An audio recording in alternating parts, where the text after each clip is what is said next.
প্রতিদিন গীতাপাঠ শুনলে মন শান্ত হয়, জীবনে সঠিক পথ দেখাতে সাহায্য করে। দুঃখ, ভয়, রাগ দূর হয়, আত্মবিশ্বাস বৃদ্ধি পায়। কর্ম ও ভক্তির মাধ্যমে হৃদয়ের শক্তি, ঘরে শান্তি ও জীবনে আলো নিয়ে আসে। তাই প্রতিদিন আমাদের চ্যানেল থেকে 2টি শ্লোক সহ একটি পাঠ শুনুন।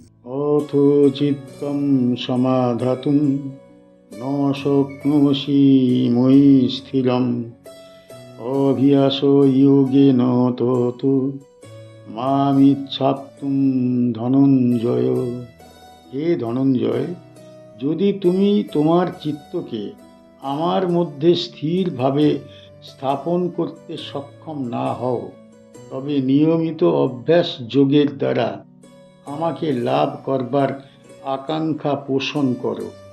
অথ মানে যদি, তবে, চিত্তম মানে চিত্ত, সমাধাতুম মানে সম্পূর্ণভাবে স্থাপন করতে, ন মানে না, শক্নোষি মানে সক্ষম হও, মই মানে আমার মধ্যে, স্থিরম মানে স্থিরভাবে, অভ্যাস যোগেন মানে অভ্যাসমূলক যোগ সাধনার দ্বারা, ততঃ মানে তখন, মাম মানে আমাকে, ইচ্ছা মানে আকাঙ্ক্ষা, আপ্তুম মানে লাভ করতে, ধনঞ্জয় মানে হে অর্জুন। এই শ্লোকে ভগবান ভক্তের বাস্তব অবস্থাকে গভীর সহানুভূতির সঙ্গে গ্রহণ করেছেন।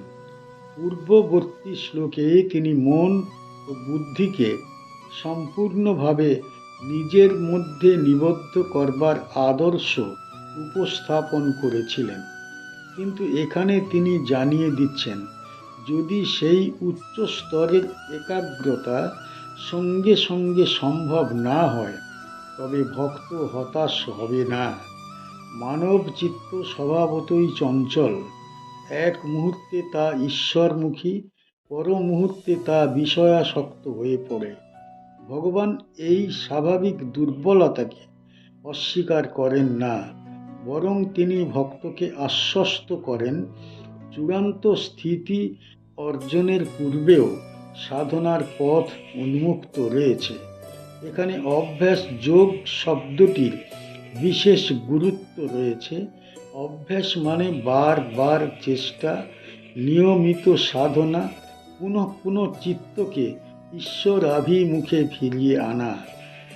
একদিনে সিদ্ধি আসে না, কিন্তু ধারাবাহিক অভ্যাস চিত্তকে ধীরে ধীরে বিশুদ্ধ ও স্থির করে তোলে। এখানে ভগবান কোনো ভক্তির কঠোর মানদণ্ড আরোপ করেননি। তিনি বলেননি যে একাগ্রতা না পারলে ভক্তি অসম্ভব, বরং তিনি সহজ পথ দেখিয়েছেন। অভ্যাসের মাধ্যমে ঈশ্বর লাভের আকাঙ্ক্ষা জাগ্রত রাখাই যথেষ্ট। এই করুণাময় দৃষ্টিভঙ্গি গীতার মহিমা।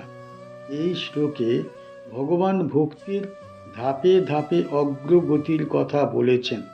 প্রথমে চেষ্টা, তারপর অভ্যাস, শেষে স্থিতি।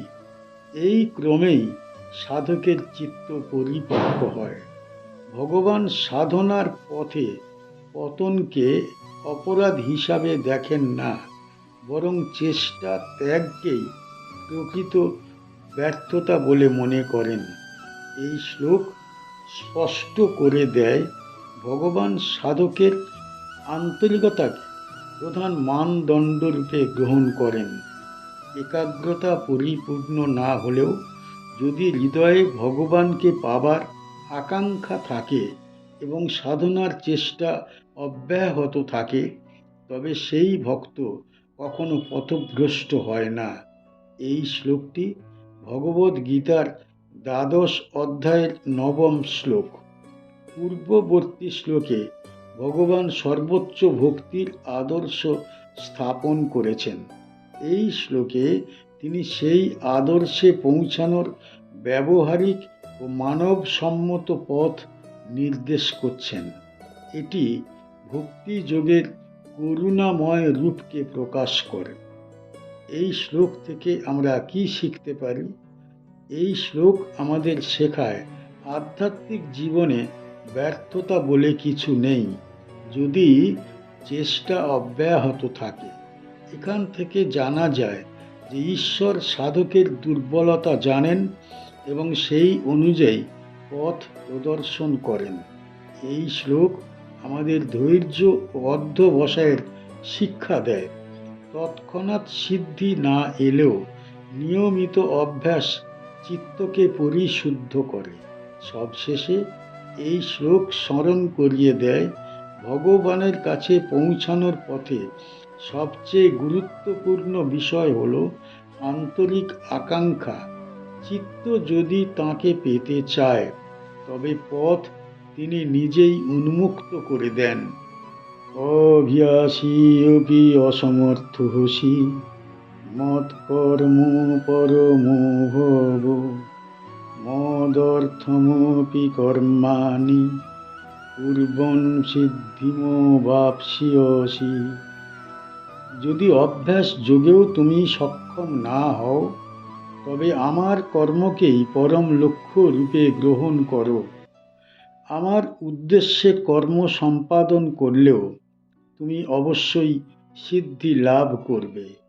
অভ্যাসে মানে অভ্যাস যোগে, ওপি মানে এমনকি, অসমর্থ মানে অক্ষম, ওসি মানে হও, মত কর্ম মানে আমার কর্ম, পরমহ মানে পরম লক্ষ্য রূপে গ্রহণকারী, ভব মানে হও, মদর্থম মানে আমার উদ্দেশ্যে, ওপি মানে এমনকি, কর্মাণি মানে কর্মসমূহ, পূর্বন মানে সম্পাদন করতে করতে, সিদ্ধিম মানে সিদ্ধি, অবাপ্স্যসি মানে লাভ করবে।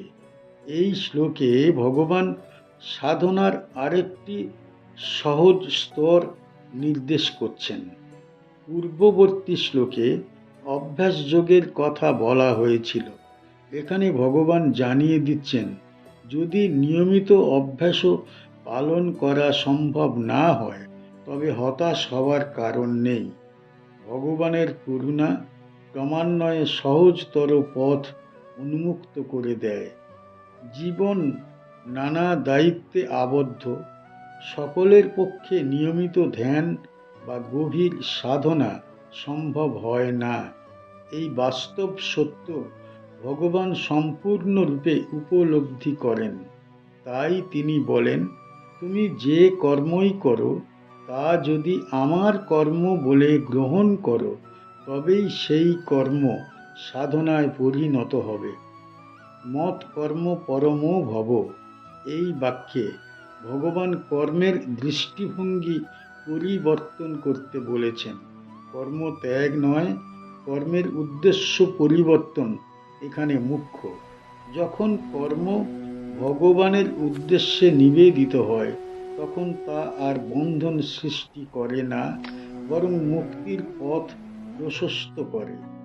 এই শ্লোকে ভগবান কর্মযোগের প্রকৃত মর্ম প্রকাশ করেছেন।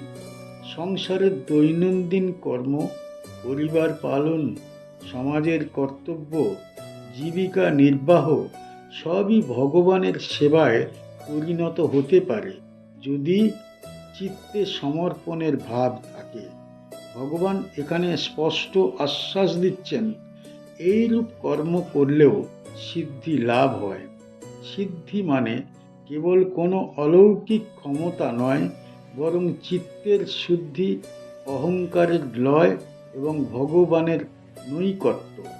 এই সিদ্ধি কর্মের মধ্য দিয়েই সম্ভব।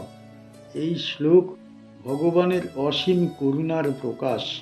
তিনি সাধনার মানদণ্ড ক্রমে নিচে নামিয়ে আনেন যাতে কোনো সাধকই নিরাশ না হয়।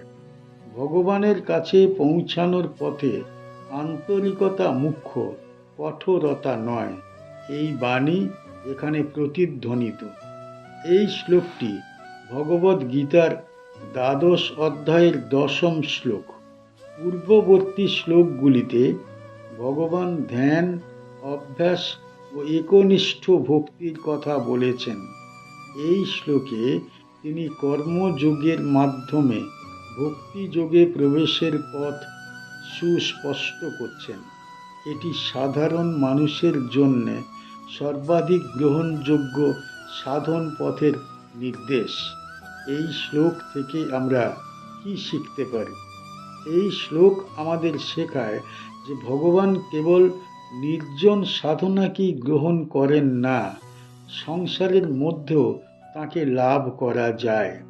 এখান থেকে জানা যায় কর্ম নিজে বন্ধন নয়, কর্মের সঙ্গে যুক্ত অহংকার বন্ধন সৃষ্টি করে। এই শ্লোক আমাদের দৈনন্দিন জীবনকে পবিত্র করবার শিক্ষা দেয়। প্রতিটি কর্ম যদি ভগবানের উদ্দেশ্যে নিবেদিত হয়, তবে জীবন নিজেই সাধন ক্ষেত্রে পরিণত হয়। সবশেষে এই শ্লোক স্মরণ করিয়ে দেয়, ভগবানের পথে কোনো সাধকই অযোগ্য নয়। যে যেমন অবস্থায় আছে সেই অবস্থাতেই ভগবান তার হাত ধরে মুক্তির পথে নিয়ে যান। আমাদের চ্যানেলের গীতা পাঠ কেমন হয়েছে, ব্যাখ্যা কেমন হয়েছে, আপনার কেমন লেগেছে কমেন্ট বক্সে অবশ্যই জানাবেন, এবং প্রতিনিয়ত গীতা পাঠ শোনার জন্য চ্যানেলটা অবশ্যই সাবস্ক্রাইব করে রাখুন। দেখা হচ্ছে পরের